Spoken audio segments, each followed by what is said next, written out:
ರಸ್ತೆ ಅಭಿವೃದ್ಧಿ ಹೆಸರಲ್ಲಿ ಸಾವಿರಾರು ಕೋಟಿಯಲ್ಲಿ ಗೋಲ್ಮಾಲ್ ನಡೆದಿದೆ. ಗ್ರಾಮೀಣ ಭಾಗದ ರಸ್ತೆಗಳ ಅಭಿವೃದ್ಧಿಗೆ ನೋಡಿ 4,050 ಕೋಟಿ ರೂಪಾಯಿ ರಿಲೀಸ್. ಹಾಗಾದ್ರೆ ಈ ದುಡ್ಡು ಎಲ್ಲಿ ಹೋಯ್ತು, ಯಾವುದಕ್ಕೆ ಎಷ್ಟು ಬಳಕೆ ಆಯಿತು? 2023ರಿಂದ 26ರವರೆಗೆ 4,050 ಕೋಟಿ ಅನುದಾನ ಬಿಡುಗಡೆಯಾದ್ರೂ ರಸ್ತೆಗಳ ಅಭಿವೃದ್ಧಿ ಆಗಿಲ್ಲ. ಹಾಗಾದ್ರೆ 20 ಶಾಸಕರು ಗ್ರಾಮೀಣಾಭಿವೃದ್ಧಿ ಇಲಾಖೆಗೆ ಪ್ರಶ್ನೆಯನ್ನ ಮಾಡ್ತಾ ಇದ್ದಾರೆ. ಆದ್ರೆ ಇದಕ್ಕೆ ಯಾವುದೇ ರೀತಿಯಾದಂತಹ ಉತ್ತರ ಸಿಗ್ತಾ ಇಲ್ಲ. ಬರೀ ಹಾರಿಕೆಯ ಉತ್ತರಗಳೇ ಸಿಗ್ತಾ ಇರುವಂತದ್ದು. ಸರ್ಕಾರದ ಮುಖ್ಯ ಕಾರ್ಯದರ್ಶಿ ಶಾಲಿನಿ ರಜನೀಶ್ಗೆ ಪತ್ರವನ್ನ ಬರೆಯಲಾಗಿದೆ. ಈ ಕುರಿತಾಗಿ ಯಾರನ್ನ ಕೇಳಬೇಕು? ಈಗ ಸರ್ಕಾರವನ್ನೇ ಕೇಳಬೇಕು ಅಲ್ವಾ? ದುಡ್ಡು ಎಲ್ಲಿ ಹೋಯ್ತು ಅಂತ ಅಂದ್ರೆ, ಗ್ರಾಮೀಣ ಅಭಿವೃದ್ಧಿಯಲ್ಲಿ ರಸ್ತೆ ಕಾಮಗಾರಿ ನಡಿಬೇಕು, ರಸ್ತೆಯ ಅಭಿವೃದ್ಧಿ ಆಗಬೇಕು ಅನ್ನುವಂಥ ವಿಚಾರಕ್ಕೆ ಸಂಬಂಧಪಟ್ಟಂತೆ, ಗ್ರಾಮದ ಅಭಿವೃದ್ಧಿ ಆಗಬೇಕು ಅನ್ನುವಂಥ ವಿಚಾರಕ್ಕೆ ಸಂಬಂಧಪಟ್ಟಂತೆ 2023ರಿಂದ 2026ರವರೆಗೂ ಸಹಿತ 4,050 ಕೋಟಿ ಅನುದಾನ ಬಿಡುಗಡೆ ಆಗುತ್ತೆ. ಬಟ್ ಆ ಬಿಡುಗಡೆ ಆದಂತ ಹಣ ಎಲ್ಲಿ ಹೋಯ್ತು? ರಸ್ತೆಯ ಕಾಮಗಾರಿ ಆದ್ರೂ ಆಗಿದೆಯಾ, ರಸ್ತೆಯ ಅಭಿವೃದ್ಧಿ ಆದ್ರೂ ಆಗಿದೆಯಾ ಅಂತ ನೋಡಿದ್ರೆ ಅದು ಸಹಿತ ಇಲ್ಲ. ಹಾಗಾದ್ರೆ ಈ ದುಡ್ಡು ಯಾರ ಜೇಬಿಗೆ ಹೋಯ್ತು ಅನ್ನುವಂತ ಪ್ರಶ್ನೆ ಇಲ್ಲಿ ಮೂಡ್ತಾ ಇದೆ. ಯಾರು ಕಬಳಿಸಿದ್ರು ಅನ್ನುವಂತ ಪ್ರಶ್ನೆ ಇಲ್ಲಿ ಸಹಜವಾಗಿ ಬರುವಂತದ್ದು. ಅಭಿವೃದ್ಧಿ ಕಾರ್ಯಗಳಾಗಿಲ್ಲ ಅಂತ ಅಂದ್ರೆ ಇನ್ನೆಲ್ಲಿ ಹೋಗುತ್ತೆ ಹಣ? ಇದಕ್ಕೆ ಅಧಿಕಾರಿಗಳು, ಅಲ್ಲಿರುವಂತಹ ಅಧಿಕಾರಿಗಳು ಉತ್ತರವನ್ನ ಕೊಡಬೇಕಾಗುತ್ತೆ.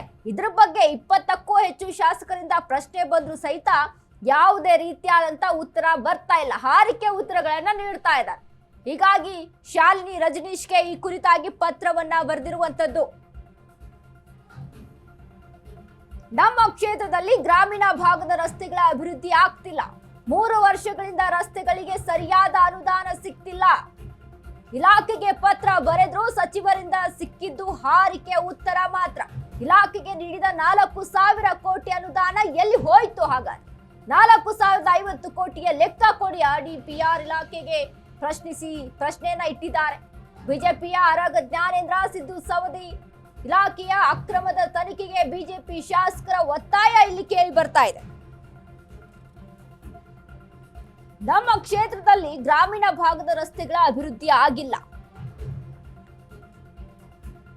3 ವರ್ಷಗಳಿಂದ ರಸ್ತೆಗಳಿಗೆ ಯಾವುದೇ ರೀತಿಯಾದಂತ ಟಾರ್ ಸಹಿತ ಬಿತ್ತಿಲ್ಲ. ಇಲಾಖೆಗೆ ಪತ್ರ ಬರೆದು ಸಹಿತ ಇದ್ರ ಬಗ್ಗೆ ಯಾವುದೇ ಉತ್ತರ ಇಲ್ಲ. ಇಲಾಖೆಗೆ ನೀಡಿದ 4,000 ಕೋಟಿ ಅನುದಾನ ಎಲ್ಲಿ ಹೋಯ್ತು? 4,050 ಕೋಟಿಯ ಲೆಕ್ಕ ಕೊಡಿ. ಬಿಜೆಪಿ ಆರಗ ಜ್ಞಾನೇಂದ್ರ ಸಿದ್ದು ಸವದಿ, ಶೈಲೇಂದ್ರ ಬೆಲ್ದಾಳೆ ಕೆಂಡ ಕಾರ್ತಾ ಇದ್ದಾರೆ.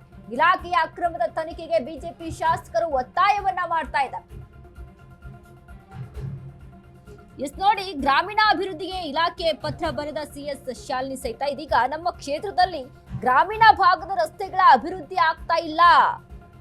ಬಿಜೆಪಿಯ ಆರಗ ಜ್ಞಾನೇಂದ್ರ ಸಿದ್ದು ಸವದಿ, ಶೈಲೇಂದ್ರ ಬೆಲ್ದಾಳೆ ಕೆಂಡವನ್ನ ಕಾರ್ತಾ ಇದ್ದಾರೆ. 4,050 ಕೋಟಿ ರೂಪಾಯಿಯ ಲೆಕ್ಕ ಬೇಕು. ಆರ್ಡಿಪಿಆರ್ಗೆ ಇಲಾಖೆ ಪ್ರಶ್ನಿಸಿ ಪಟ್ಟುವನ್ನ ಹಿಡಿದಿರುವಂತದ್ದು. ಇದಕ್ಕೆ ನೀವು ಉತ್ತರ ಕೊಡ್ಲೇಬೇಕು. ದುಡ್ಡು ಎಲ್ಲಿ ಹೋಯ್ತು ಅನ್ನೋದನ್ನ ಇದನ್ನ ತೋರಿಸಲೇಬೇಕು ಅನ್ನುವಂತ ರೀತಿಯಲ್ಲಿ ಪಟ್ಟನ್ನ ಹಿಡಿದಿದ್ದಾರೆ ಬಿಜೆಪಿಯ ಶಾಸಕರು. ಆರಗ ಜ್ಞಾನೇಂದ್ರ ಸಿದ್ದು ಸವದಿ, ಶೈಲೇಂದ್ರ ಬೆಲ್ದಾಳೆ ಕೆಂಡವನ್ನ ಕಾರಿದ್ರು. ಇಲಾಖೆಯ ಅಕ್ರಮದ ತನಿಖೆಗೆ ಬಿಜೆಪಿ ಶಾಸಕರು ಒತ್ತಾಯ ಮಾಡ್ತಾ ಇದ್ದಾರೆ. ಹೌದು, ಯಾಕಂದ್ರೆ ಇಲಾಖೆಗೆ ಬಂದಂತಹ ದುಡ್ಡು, ಅನುದಾನಕ್ಕೆ ಬಂದಂತಹ ದುಡ್ಡು ಎಲ್ಲಿ ಹೋಗುತ್ತೆ? ಹಾಗಾದ್ರೆ ಅಲ್ಲಿ ರಸ್ತೆ ಕಾಮಗಾರಿ ಆದ್ರೂ ನಡೆದಿದ್ಯಾ? ಅದೂ ಇಲ್ಲ. ಯಾವುದೇ ರಸ್ತೆಗೂ ಟಾರ್ ಬಿದ್ದಿಲ್ಲ. ಅಲ್ಲಿ ಗುಂಡಿಗಳು ಹಾಗೆ ಕಾಣಿಸ್ತವೆ.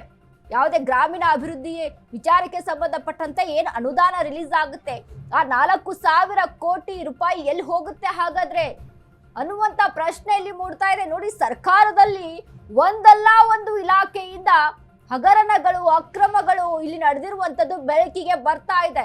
ಇದೀಗ ಇಲ್ಲೂ ಸಹಿತ ಏನಾದ್ರೂ ಅಕ್ರಮ ನಡೆದಿದ್ಯಾ, ಹಗರಣ ನಡೆದಿದ್ಯಾ? ಹಾಗಾದ್ರೆ ದುಡ್ಡು ಎಲ್ಲಿ ಹೋಯ್ತು? ಅನುದಾನ ರಿಲೀಸ್ ಆದ್ರೂ ಸಹಿತ ಆ ದುಡ್ಡು ಯಾರ ಜೇಬಿಗೆ ಹೋಗಿದೆ, ಅಥವಾ ಇನ್ಯಾವುದೋ ಖಾತೆಗೆ ಹೋಗಿದ್ಯಾ, ಅಥವಾ ಇನ್ಯಾವುದೋ ಗ್ಯಾರಂಟಿಗೆ ಹೋಗಿದ್ಯಾ ಅನ್ನುವಂತ ಪ್ರಶ್ನೆಗಳು ಇಲ್ಲಿ ವ್ಯಕ್ತವಾಗುವಂತದ್ದು ಸಹಜ. ಬರೀ ಬಿಜೆಪಿ ಅವರು ಮಾತ್ರವಲ್ಲ, ಕಾಂಗ್ರೆಸ್ನಲ್ಲೇ ಅಪಸ್ವರ ಕೇಳಿ ಬರ್ತಾ ಇದೆ. ನಮ್ಮ ಕ್ಷೇತ್ರಕ್ಕೆ ಅನುದಾನ ಬಂದಿಲ್ಲ, ಕ್ಲಾರಿಫಿಕೇಶನ್ ಕೊಡಿ. ಕಾಂಗ್ರೆಸ್ ಶಾಸಕರಿಂದಲೂ ಗ್ರಾಮೀಣಾಭಿವೃದ್ಧಿ ಇಲಾಖೆಗೆ ಪತ್ರ.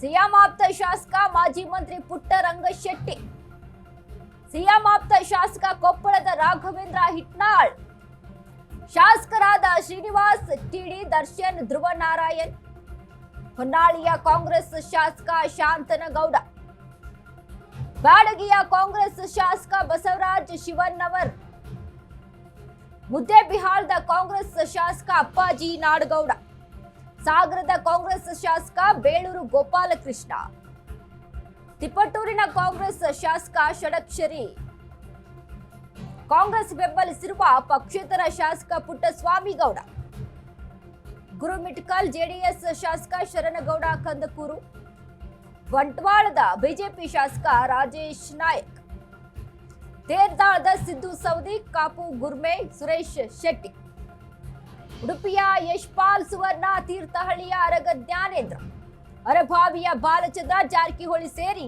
ಹಲವರಿಂದ ಪತ್ರವನ್ನ ಬರೆಯಲಾಗಿದೆ. ಸನ್ಮಾನ್ಯ ಗ್ರಾಮೀಣಾಭಿವೃದ್ಧಿ ಮಂತ್ರಿಗಳು ಕೊಡ್ತಾರ ಉತ್ತರ? ಹಾಗಾದ್ರೆ 4,050 ಕೋಟಿ ಎಲ್ಲಿ ಹೋಯ್ತು ಎಂಬ ಲೆಕ್ಕ ಕೊಡ್ತಾರ ಖರ್ಗೆ? ನೋಡಿ, ಬಿಜೆಪಿಯಲ್ಲಿ ಮಾತ್ರವಲ್ಲ, ಸ್ವಪಕ್ಷವಾದಂತ ಕಾಂಗ್ರೆಸ್ನಲ್ಲೂ ಕೂಡ ಅಪಸ್ವರ ಕೇಳಿ ಬರ್ತಾ ಇದೆ. ನಮ್ಮ ಕ್ಷೇತ್ರಕ್ಕೆ ಅನುದಾನ ಬಂದಿಲ್ಲ, ಇದ್ರ ಬಗ್ಗೆ ಕ್ಲಾರಿಫಿಕೇಶನ್ ಬೇಕು. ಈಗ ಆ ಕ್ಷೇತ್ರಕ್ಕೆ ಅನುದಾನ ಬಿಡುಗಡೆ ಆಗಿದೆ ಅನ್ನುವಂತ ಒಂದು ದಾಖಲೆ ಇದೆ, ಬಟ್ ಅದು ದುಡ್ಡು ಎಲ್ಲಿ ಹೋಯ್ತು, ಅದು ಬಂದಿಲ್ಲ ಅನ್ನುವಂಥದ್ದು ಶಾಸಕರ ಪಟ್ಟು. ಇದ್ರ ಬಗ್ಗೆ ಕ್ಲಾರಿಫಿಕೇಶನ್ ಬೇಕು ಅನ್ನುವಂತ ಪಟ್ಟನ್ನ ಹಿಡಿದಿದ್ದಾರೆ. ಕಾಂಗ್ರೆಸ್ನಲ್ಲೇ ಅಪಸ್ವರ ಕೇಳಿ ಬರ್ತಾ ಇರುವಂತದ್ದು, ನಮ್ಮ ಕ್ಷೇತ್ರಕ್ಕೆ ಯಾವುದೇ ಅನುದಾನ ಬಂದಿಲ್ಲ, ಇದ್ರ ಬಗ್ಗೆ ಕ್ಲಾರಿಫಿಕೇಶನ್ ಕೊಡಬೇಕು. ಕಾಂಗ್ರೆಸ್ ಶಾಸಕರಿಂದಲೂ ಗ್ರಾಮೀಣಾಭಿವೃದ್ಧಿ ಇಲಾಖೆಗೆ ಪತ್ರವನ್ನ ಬರೆಯಲಾಗಿದೆ. ಸಿಎಂನ ಆಪ್ತ ಶಾಸಕ ಮಾಜಿ ಮಂತ್ರಿ ಪುಟ್ಟರಂಗಶೆಟ್ಟಿ, ಸಿಎಂ ಆಪ್ತ ಶಾಸಕ ಕೊಪ್ಪಳದ ರಾಘವೇಂದ್ರ ಹಿಟ್ನಾಳ್, ಶಾಸಕರಾದ ಶ್ರೀನಿವಾಸ್ ಟಿಡಿ, ದರ್ಶನ್, ಧ್ರುವ ನಾರಾಯಣ್, ಹೊನ್ನಾಳಿಯ ಕಾಂಗ್ರೆಸ್ ಶಾಸಕ ಶಾಂತನಗೌಡ, ಬ್ಯಾಡಗಿಯ ಕಾಂಗ್ರೆಸ್ ಶಾಸಕ ಬಸವರಾಜ್ ಶಿವಣ್ಣವರ್, ಮುದ್ದೇಬಿಹಾಳದ ಕಾಂಗ್ರೆಸ್ ಶಾಸಕ ಅಪ್ಪಾಜಿ ನಾಡಗೌಡ, ಸಾಗರದ ಕಾಂಗ್ರೆಸ್ ಶಾಸಕ ಬೇಳೂರು ಗೋಪಾಲಕೃಷ್ಣ, ತಿಪಟೂರಿನ ಕಾಂಗ್ರೆಸ್ ಶಾಸಕ ಷಡಕ್ಷರಿ, ಕಾಂಗ್ರೆಸ್ ಬೆಂಬಲಿಸಿರುವ ಪಕ್ಷೇತರ ಶಾಸಕ ಪುಟ್ಟಸ್ವಾಮಿಗೌಡ, ಗುರುಮಿಟ್ಕಲ್ ಜೆಡಿಎಸ್ ಶಾಸಕ ಶರಣಗೌಡ ಕಂದಕೂರು, ಬಂಟ್ವಾಳದ ಬಿಜೆಪಿ ಶಾಸಕ Rajesh Naik, Bantwal BJP Araga Jnanendra, Thirthahalli BJP Siddu Savadi, Teradal BJP Gurme Suresh Shetty, Kapu Yashpal Suvarna. ನೋಡಿ, ಬಿಜೆಪಿ, ಜೆಡಿಎಸ್, ಕಾಂಗ್ರೆಸ್ ಮೂರು ಪಕ್ಷದಿಂದನೂ ಸಹಿತ ಪಟ್ಟನ್ನ ಹಿಡಿದಿದ್ದಾರೆ. ಲೆಕ್ಕ ಎಲ್ಲೋಯ್ತು? 4,050 ಕೋಟಿ ರೂಪಾಯಿ ಎಲ್ಲಿ ಹೋಯ್ತ್ರಿ? ಗ್ರಾಮೀಣ ಅಭಿವೃದ್ಧಿ ಆಗಿದೆಯಾ? ಗ್ರಾಮಗಳ ಅಭಿವೃದ್ಧಿ ಕಾಣಿಸ್ತಾ ಇದೆಯಾ? ಅಥವಾ ರಸ್ತೆಗಳ ಕಾಮಗಾರಿ ಆಗಿದ್ವಾ? ಅಥವಾ ಗ್ರಾಮಗಳಿಗೋಸ್ಕರ ಏನಾದ್ರೂ ಅಭಿವೃದ್ಧಿ ಆಗಿದೆಯಾ? ಅದನ್ನಾದ್ರೂ ದಾಖಲೆ ಕೊಡಿ. ಅನುದಾನ ಬಿಡುಗಡೆ ಆಗಿದೆ ಅಂತೀರಾ ಅಲ್ಲ, ಅದರ ಕ್ಲಾರಿಫಿಕೇಶನ್ ಬೇಕು. ಯಾಕಂದ್ರೆ ನಮ್ಮ ಕ್ಷೇತ್ರಕ್ಕೆ ಅನುದಾನ ಬಂದಿಲ್ಲ, ಬಟ್ ನೀವು ಅನುದಾನ ರಿಲೀಸ್ ಆಗಿದೆ ಅಂತ ಹೇಳ್ತೀರಾ, 4,050 ಕೋಟಿ ಬಂದಿದೆ ಅಂತ ಹೇಳ್ತೀರಾ, ಬಟ್ ಈ ದುಡ್ಡು ಎಲ್ಲೋಯ್ತು? ನಮ್ಮ ಕ್ಷೇತ್ರಕ್ಕೆ ಬಂದಿಲ್ಲ ಆ ದುಡ್ಡು, ಹಾಗಾದ್ರೆ ಎಲ್ಲಿ ಹೋಯ್ತು? ಇದ್ರ ಬಗ್ಗೆ ಲೆಕ್ಕ ಕೊಡಿ ಅಂತ ಇದೀಗ ಪತ್ರವನ್ನ ಬರೆಯಲಾಗಿದೆ. ಹಾಗಾದ್ರೆ ಪ್ರಿಯಾಂಕ್ ಖರ್ಗೆ ಇದಕ್ಕೆ ಯಾವ ಉತ್ತರವನ್ನ ಕೊಡ್ತಾರೆ ಅನ್ನುವಂತ ಪ್ರಶ್ನೆ ಇಲ್ಲಿ ಕಾಣಿಸ್ತಾ ಇರುವಂತದ್ದು.